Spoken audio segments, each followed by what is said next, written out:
බැස යන දුසයි කිච්ච භික්ෂුන් වහන්සේ ප්‍රදාන ඒ ස්වාමින්ද්‍රයන් වහන්සේලා දැන් නායක ස්වාමින්ද්‍රයන් වහන්සේගේ සිදේහය ඒ දීපිකාවෙන් පිටතට වැඩමුවමින් සිතකේ කරා වඩමුවාගෙන යමු.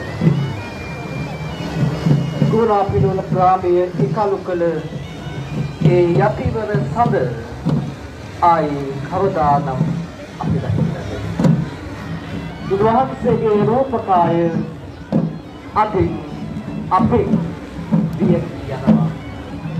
අපේ රාජ්‍යක බලක පිළිතක පාස්කෝඩියක වැඩි නායකම අදින් පස්සේ අපේ අපේ සුඛසත හොයන්න බලන්න ආයේ පරිච්ඡේදය.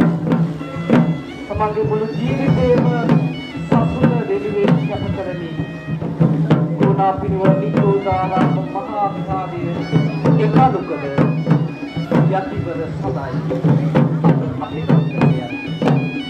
ඒ බුදු වදන් අපේ සෝදාන ආයේ වාසේ අපගේ දැන් සල්වාගෙන මේ විදිහේ කතා බහ අදි විමාවට පත්වන්නටයි මේ වහන්සේගේ සිහි ගමන තුල